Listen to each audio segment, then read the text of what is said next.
Berbicara tentang Indonesia di masa lalu, tentunya tidak terlepas dari sejarah perjuangan. Berbicara Indonesia masa kini, tentunya kita saksikan dalam kondisi perkembangan. Dan berbicara Indonesia di masa depan, tentunya mimpi akan generasi emas memiliki sebuah harapan. Saya Salam, selamat datang di channel saya, channel di mana saya akan mengajak Anda untuk kembali berjalan ke masa lalu, duduk bersama sambil menyaksikan masa kini, dan berlari menuju masa depan. Dalam beberapa dekade terakhir, Indonesia telah menarik perhatian global sebagai bintang yang bersinar di Asia Tenggara, menjadikan Indonesia sebagai negara dengan perekonomian yang cukup sukses dan mengalami industrialisasi yang cukup pesat. Meskipun Indonesia masih menjadi bagian dari negara berkembang, negara ini mempunyai masa lalu yang kaya dan beragam, baik dari segi ekonomi, politik, maupun budaya. Negara kepulauan yang kaya sumber daya ini merupakan salah satu negara terbesar di dunia. Pertanyaannya, apakah iya negara kita sehebat itu? Oke, sebelum saya mengajak kalian ke masa depan, terlebih dahulu kita akan kembali ke masa lalu.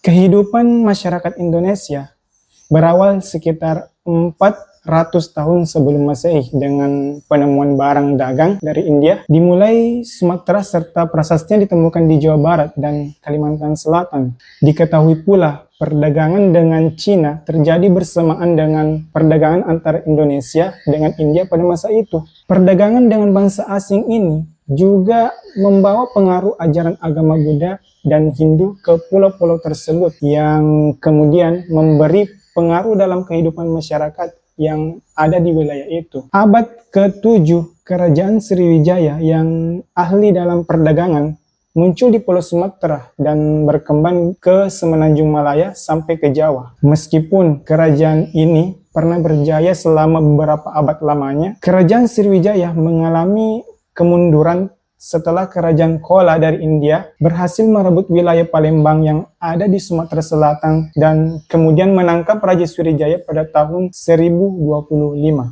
Sejak saat itu, Kerajaan Sriwijaya mulai runtuh dan akhirnya muncul kerajaan Hindu yang bernama Kerajaan Majapahit. Berdiri pada tahun 1292, Kerajaan Majapahit terus mendominasi kehidupan masyarakat modern di Indonesia selama abad ke-13 hingga abad ke-14 dan terus melanjutkan kemakmuran perdagangan yang telah dilakukan oleh Kerajaan Sriwijaya sebelumnya. Namun pada akhirnya seperti halnya Sriwijaya, Kerajaan Majapahit akhirnya juga harus runtuh. Bersamaan dengan itu, pada masa kehilafan Islam di tanah Arab, mereka mengutus utusannya untuk datang ke Nusantara dengan misi melanjutkan aktivitas perdagangan sekaligus menyebarkan agama Islam di Nusantara. Selama periode tersebut, pengaruh agama Islam mulai muncul di kepulauan ini dan terus mengambil alih hingga abad-abad berikutnya. Kemudian muncul sebagai kesultanan dan mengalami kejayaannya di beberapa pulau, bahkan ekspansi yang dilakukan melampaui kejayaan Majapahit. Dengan maraknya lalu lintas perdagangan laut yang dilakukan pada masa kejayaan Islam, akhirnya orang-orang Eropa mulai tertarik dengan rempah-rempah yang dijual oleh mereka. Bangsa Eropa pertama yang datang ke Indonesia adalah Portugis dan Spanyol pada abad ke-16. Saat Spanyol melakukan upaya untuk memperluas kekuasaannya di Maluku, yang terkenal sebagai Pulau Rempah-Rempah. Rupanya hal tersebut tidak berlangsung lama karena persaingan Portugis, lalu kemudian Belanda dan Inggris. Portugis sebelumnya telah terlebih dahulu menguasai wilayah Semenanjung Malaya dan merebut Malaka pada tahun 1511. Dari sana mereka mengarahkan perdagangan ke Maluku dan mulai mengambil alih perdagangan rempah-rempah setahun berikutnya. Meskipun sempat mengalami kesuksesan, namun dengan cepat mereka terusir dengan kedatangan Belanda pada abad ke-17 dengan istilah kolonial Belanda menjadi penjajah paling berjaya di kepulauan Indonesia. Selama periode ini, kongsi dagang Belanda yang bernama VOC dibentuk sebagai usaha perdagangan antara Belanda dengan negara-negara di sekitar Samudra Hindia. VOC mendapat wilayah otonomi yang cukup signifikan dari pemerintah Belanda yang membuat mereka mendominasi perdagangan Hindia Timur dan tetap bersaing dengan Inggris dan Portugis. Di bawah kekuasaan Belanda, rakyat Indonesia mendapatkan perlakuan yang sangat tidak adil dengan prioritas Belanda yang lebih mengedepankan agrikultural. Para petani dipaksa menyerahkan 20% pertanian mereka sebagai upaya untuk menumbuhkan ekspor hasil pertanian yang dikelola Belanda, seperti misalnya lada, kayu manis, teh, dan kopi. Di awal abad ke-18, VOC sendiri mulai berjuang menghadapi korupsi, beragam konflik yang perlahan menuju kebangkrutan. Hal ini kemudian membuat pemerintah Belanda mencabut hak istimewa mereka dan merebut semua yang telah mereka miliki pada tahun 1799 dan pada akhirnya mulai berdiri Hindia Belanda. Di tahun 1870-an, sistem ekonomi liberal mulai berlaku dan Belanda kemudian mulai mendirikan perkebunan sendiri, meskipun tetap rakyat Indonesia yang dikorbankan dalam sistem tanam paksa. Akhirnya di awal abad ke-20, Belanda mulai membuat peraturan baru dengan tujuan untuk menciptakan kesejahteraan rakyat Indonesia yang dikenal sebagai politik etis atau politik balas budi, yang merupakan politik hancur-hancuran kolonial Belanda selama 4 dekade dari 1901 sampai tahun 1942. Peraturan ini kemudian membawa perubahan dengan dibangunnya sekolah-sekolah baru, reformasi pemerintahan yang memberikan otonomi pada pejabat daerah, serta kesempatan bagi warga pribumi untuk mendapatkan pendidikan dan mempelajari lebih lanjut mengenai kebudayaan Barat. Meskipun dengan perubahan tersebut, tidak seluruh rakyat Indonesia mendapatkan dampaknya. Sebagian besar rakyat Indonesia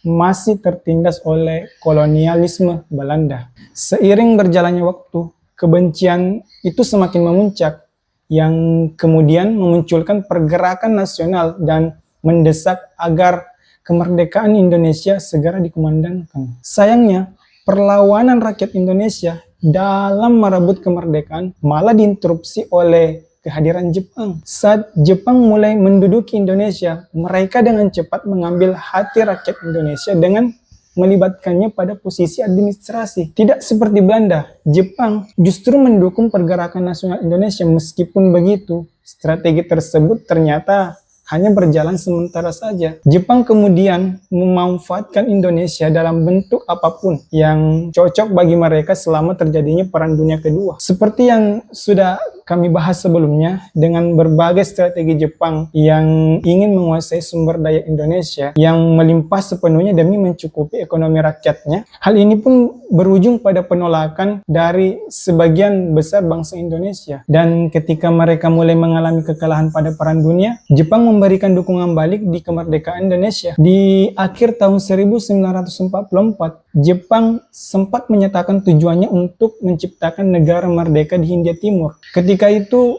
Terauchi Hisaichi, komandan tentara ekspedisi Jepang, memanggil Soekarno dan Hatta untuk menginformasikan kepada mereka bahwa Jepang bermaksud untuk memberikan kemerdekaan pada Indonesia.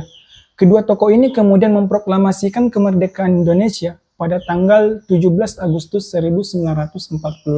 Proklamasi kemerdekaan ini sebenarnya tidaklah berjalan dengan cukup mudah dan menimbulkan beberapa perlawanan antara Indonesia dengan pemerintah kolonial, baik Inggris maupun Belanda. Inggris tidak memiliki perlawanan yang kuat dan kemudian terpaksa mundur saat Belanda datang kembali untuk merebut apa yang telah mereka dapatkan sebelumnya. Setelah beberapa kali gagal dan mendapatkan kecaman dari bangsa-bangsa dunia lainnya, akhirnya di tahun 1949 Belanda mengakui kemerdekaan Indonesia, dan tahun-tahun berikutnya menandai perkembangan politik dan konstitusional disertai dengan pasang surutnya perekonomian dan pertanian negara Indonesia. Dimulai pertama kali sebagai demokrasi parlementer yang kemudian beralih kembali menjadi apa yang disebut Presiden Soekarno sebagai demokrasi terpimpin, yaitu sebuah sistem demokrasi yang seluruh keputusannya serta pemikirannya berpusat pada pemimpin negara kala itu. Setelah itu,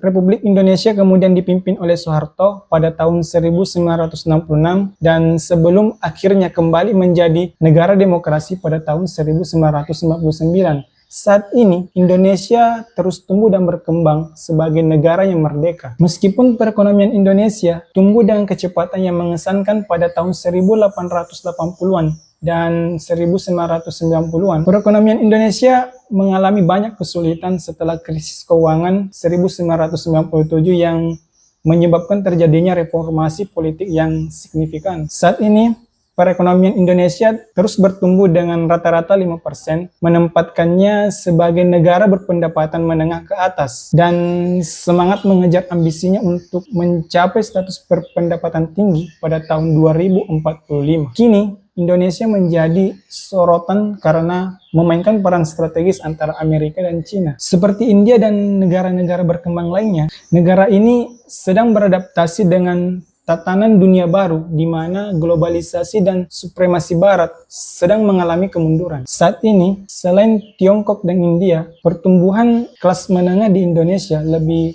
kuat dibandingkan negara manapun di dunia.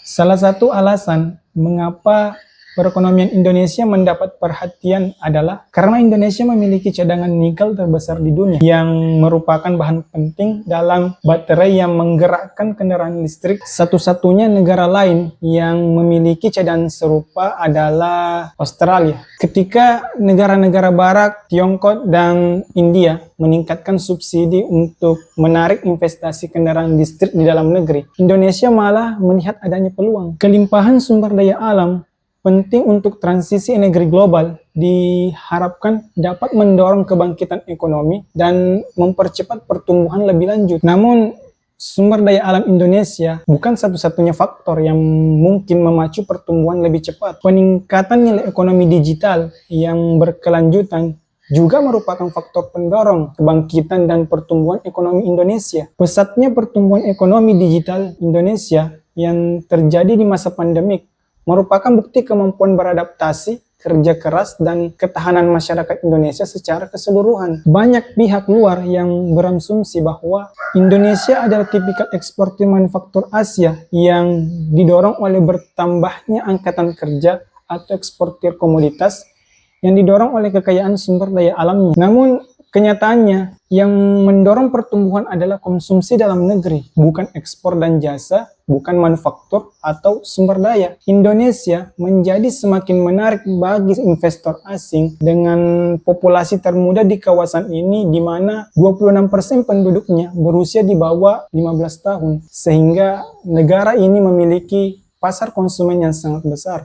Lokasi yang strategis, luas, dan sumber daya alam yang melimpah menempatkan sebagai pemain penting dalam persaingan antar negara adidaya. Sejak Presiden Joko Widodo terpilih pada tahun 2014 lalu, ia melakukan investasi besar di bidang infrastruktur. Daya saing tidak hanya dipengaruhi oleh PDB dan produktivitas saja. Hal ini juga bergantung pada infrastruktur yang efisien, institusi yang kuat, dan kebijakan yang mendorong penciptaan nilai berkelanjutan. Tepatnya sebelum masa jabatan pertama Jokowi, Indonesia melarang ekspor biji mentah. Hal ini memungkinkan Indonesia mengelola bahan mentah di dalam negeri. Hal ini membantu meningkatkan investasi asing, terutama di bidang pengolahan logam, dan memaksa investor asing untuk berinvestasi di Indonesia. Hal ini telah memberikan dorongan yang paling nyata terhadap pertumbuhan dalam beberapa tahun terakhir. Presiden dan kabinetnya menerapkan berbagai kebijakan untuk mendongkrak perekonomian Indonesia.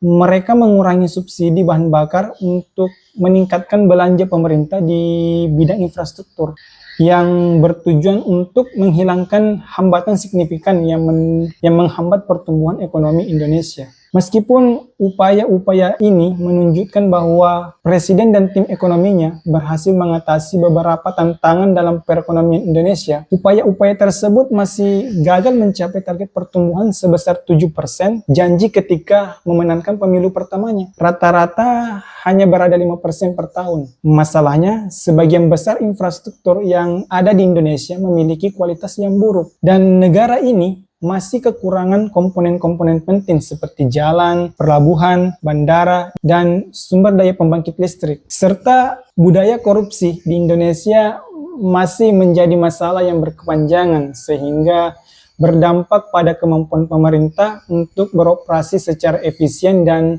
menyediakan layanan publik. Indonesia mungkin masih kurang mendapat perhatian internasional, namun gambaran ekonomi yang lebih nyata dan sudah semakin jelas dengan adanya cadangan nikel yang besar. Indonesia di masa depan siap memainkan peran penting dalam industri kendaraan listrik yang berkembang pesat, yang masih berada pada tahap awal ekspansi selama beberapa dekade. Hal ini yang akan menjadi tugas besar bagi Presiden baru kita dan tim kabinet merah putihnya Prabowo Gibran, serta partisipasi masyarakat di berbagai bidang keilmuannya masing-masing untuk segera mengupayakan kerja nyata demi cita-cita Indonesia emas di tahun 2045. Masa depan Indonesia cukup menjanjikan jika mampu mengelola bonus demografi, meningkatkan kualitas pendidikan, menjaga lingkungan, dan memperkuat tata kelola pemerintahan. Untuk itu, masa depan Indonesia akan sangat bergantung pada bagaimana bangsa ini mengelola tantangan dan peluang yang dihadapi saat ini. Saya salam, see you the next video.